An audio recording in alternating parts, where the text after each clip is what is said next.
This PG inaugural right MBA program எப்படியாவது ஒரு master complete பண்ணணும். அது ஒரு 10th 12th டிகிரி.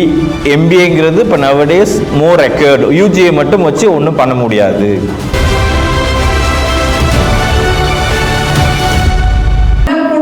மட்டுமே நம்மை அடுத்தவர்கள் இன்ஃப்ளூயன்ஸ் செய்ய முடியும். நம்ம இடம் கொடுக்காத வரை யாரும் நம்மளை இன்ஃப்ளூயன்ஸ் செய்ய முடியாது.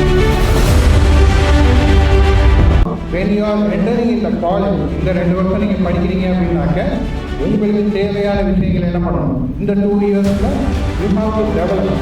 ஸோ அப்படி இருக்கும்போது என்ன பண்ண முடியும்? நம்மளால நம்ம என்ன இலக்கை அடைய நினைக்கிறோமோ நம்மளால என்ன பண்ண முடியும்? கண்டிப்பாக நம்மளால அடைய முடியும்.